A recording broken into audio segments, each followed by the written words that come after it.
August 1, 1944, dawns hot and tense over the shattered hedgerows of Normandy.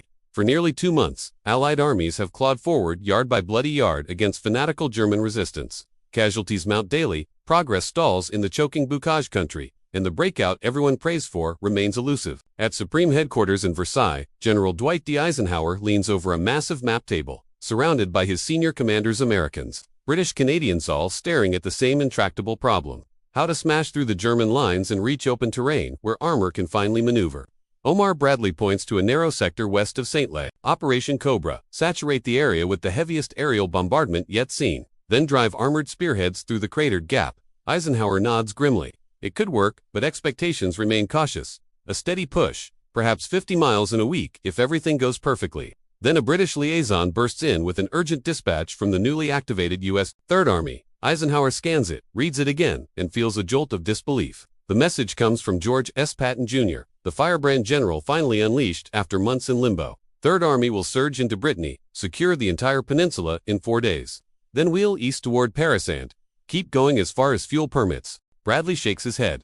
For days, Brittany's over 100 miles of defended ground. Impossible. Eisenhower picks up the phone anyway. "Get me Patton." The line crackles to life. Patton's voice booms with absolute certainty. The Germans reel in chaos after Cobra's hammer blow. Their command structure fractures, units scatter. Strike now, strike fast, and no one can stop them. Logistics: worry about that later. Speed is the weapon. Eisenhower hesitates. Every textbook screams against outrunning supplies, exposing flanks, abandoning methodical consolidation. Yet Patton has always scorned textbooks. "All right, George," Eisenhower says finally, "you have permission. But if you get stranded, ... double quotes." Patton cuts in. Third Army out. Click. 3 days later, another message arrives that leaves the headquarters staff speechless. Eisenhower stares at the updated map pins, traces the impossible arrow of advance, and mutters 5 words that will echo through history. Good God, he's already there. July 25, 1944. Operation Cobra unleashes hell from the skies. Thousands of Allied bombers carpet the German positions near Saint-Lay, in the greatest tactical airstrike of the war. The ground shakes for miles. When the dust settles, American infantry and armor pour through the smoking breach. Resistance crumbles faster than anyone dares hope. By July 30th, spearheads seize Evrenches, the gateway to Brittany. Bridges over the Saloon River at Pontebbeau fall intact, miraculously spared by both Allied bombs and German demolitions. At noon, on August 1st, Third Army officially activates under Patton. 7 divisions thunder south and west through the narrow corridor. Patton wastes no time on caution. Keep moving. He orders his commanders.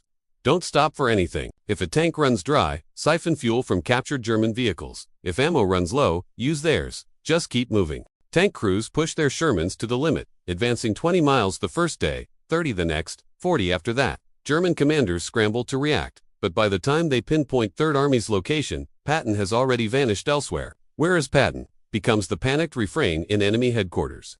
They cannot track an army moving this fast. July 31, Evrenches secure. The race into Brittany begins in earnest. The 6th Armored Division storms west toward Brest, the 4th Armored south toward Rennes. German garrisons, caught off guard, offer scattered resistance. Towns fall in hours. By August 4th, Rennes liberates with minimal fighting. The Germans torch their supply dumps and flee rather than stand. Back at SHAEF, intelligence officers triple-check reports. Position markers on the big map leap forward impossibly. A skeptical British general mutters that the pins must be misplaced. "No," replies the American liaison. "Patton's exactly where we say he is. And still advancing." August 3rd, crisis hits Third Army headquarters. Quartermaster officers warn of impending fuel exhaustion supply. Trucks lag far behind the lightning pace. Tanks will grind to a halt in 36 hours. Patton barely flinches. "Then make it last 36 hours. After that, we'll take German fuel depots intact." He slashes allocations ruthlessly. Every gallon prioritizes combat vehicles. Staff cars, abandoned. Non-essential trucks, left behind. Captured German panzers and trucks pressed into service for hauling supplies. Improvisation becomes doctrine. It defies all logicated works. The advance rolls on. August 4. Another urgent message reaches Eisenhower. 4th Armored has seized Rennes. 6th Armored approaches Brest. Infantry locks down major roads across eastern Brittany. All in 4 days. Over 100 miles covered through enemy territory. Eisenhower sets down his coffee, leans over the map, and freezes. "That's impossible," he whispers. Confirmation pours in from multiple sources. Patton has done it. Bradley shakes his head in awe. "We planned 2 weeks minimum. He did it in 4. Eisenhower cables congratulations but urges consolidation, fuel critically low. Patton replies instantly, acknowledge shortage, but key ports like Lorient and Saint-Nazaire remain undefended. Intend to seize them before Germans reinforced. Fuel. Worry later. Eisenhower laughs, despite himself an incredulous, exhausted bark. This man is out of gas and still wants to attack. August 5, German 7th Army headquarters erupts in alarm. Field Marshal Gunther von Kluge stares at reports. American forces deep in Brittany, controlling roads, threatening to pivot east and roll up the entire western flank. It's Patton, an aide says.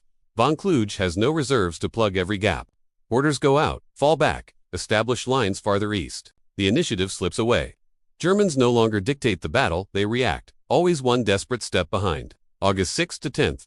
With most of Brittany secured faster than planned, Patton executes a maneuver that stuns friend and foe alike. Instead of grinding west to siege distant ports, he pivots the entire army 90 degrees, over 200,000 men, thousands of vehicles, and surges east toward Le Mans, the Seine, Paris beyond. Staff officers protest. Ports unfinished, flanks exposed. Logistics already strained to breaking. Patton brushes them aside. Ports don't win wars. Ending this war does. We're going east. The turn executes with ferocious energy. Traffic jams feared never materialized, fully improvisation, and iron will smooth the chaos. By August 10th, spearheads race toward the Seine weeks ahead of schedule. August 12th, Eisenhower faces mounting pressure. Patton's arrows on the map outpace every other Allied force. Flanks dangle dangerously. British Field Marshal Montgomery fumes over the phone. Madness. Violation of every principle. One counterattack away from disaster. Eisenhower conferences with Patton directly. You're 60 miles ahead of plan, George. Exposed on both sides.